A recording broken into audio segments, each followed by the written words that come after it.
সকলোলৈকে নমস্কাৰ। দিব্যতাৰ মহত্ব। সুৰ সম্ৰাজ্ঞী লতাজীৰ সুৰীয়া গীত হওক, নতুবা লিওনাৰ্ডো দা ভিঞ্চিৰ দ্বাৰা অংকিত মনালিছাৰ জীৱন্ত চিত্ৰ, দুয়োটাই হৃদয়ত দিব্যতাৰ অনুভূতি আনি দিয়ে। চিত্ৰকলা, সংগীত কলা আদি সুকুমাৰ কলাই অন্তৰ্মনত এক বুজাব নোৱাৰা পুলক সৃষ্টি কৰে।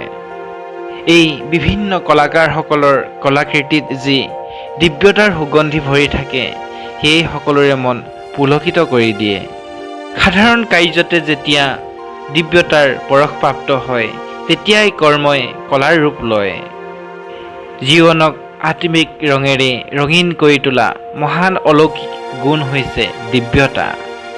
দিব্যতা দেৱলোকৰ গৌৰৱ আৰু দেৱী দেৱতাসকলৰ সন্মান তথা মানৱৰ আন্তৰিক সৌন্দৰ্য।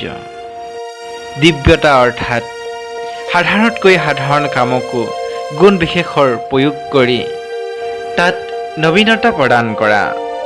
লৌকিক জগতৰ ধৰাতলৰ পৰা ঊৰ্ধ্বলৈ নি কাৰ্য ব্যৱহাৰক যেতিয়া গুণগত কৰি তোলা হয়, মন, বাণী আৰু কৰ্মত মূল্য ধাৰণ কৰি ব্যক্তিত্বক অনন্য কৰি তোলা হয় আৰু তাক শুদ্ধতাৰ আধাৰত ভব্য কৰি তোলা হয়, তেতিয়া এই সকলোবিলাকেই দিব্যতাৰ ৰূপ লয়।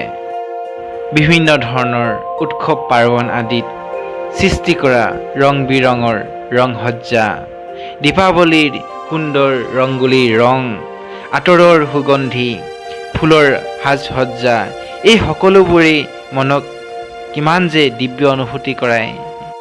চিত্ৰকাৰ, ডিজাইনাৰ আদিৰ চিত্ৰ বা সুন্দৰ ডিজাইনসমূহ, অভিনেতাসমূহৰ সুন্দৰ অভিনয়, খেলুৱৈসকলৰ সুন্দৰ খেল, নতুবা কোনো সংগীতজ্ঞৰ দিব্য সুৰৰ ঝংকাৰ, এই সকলোবোৰতেই নিজস্ব দিব্যতা লুকাই আছে আৰু সেইকাৰণেই সকলোকে চমৎকাৰ দেখুৱায়।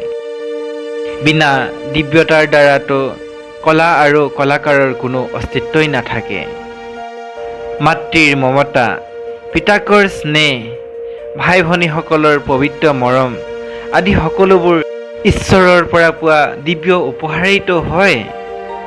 এইদৰেই প্ৰকৃতিৰ মাজতো দিব্যতাৰ দৰ্শন পোৱা যায়। যেনেকৈ ৰং বিৰঙৰ ডাৱৰ, বাৰিষাৰ বৰষুণৰ বতৰত সপ্তৰংগী ইন্দ্ৰধনু, এই ধৰণৰ সকলো প্ৰাকৃতিক সুন্দৰ ছটা বা দৃশ্যসমূহৰ যি এক নৈসৰ্গিক সৌন্দৰ্যৰ মাদকতা আছে, তাত দিব্যতা লুকাই আছে আৰু সেইকাৰণেই সদায় মনক আকৰ্ষিত কৰে। দিব্যতা লাগে ফুলৰ সৌন্দৰ্যত থাকক, আকাশৰ ৰং বিৰংগী মেঘালিত থাকক বা চিত্ৰকাৰৰ ৰঙীন চিত্ৰপটত থাকক। দিব্যতাৰ পৰশে অন্তৰ আত্মাক সদায় ভৰপূৰ কৰি দিয়ে।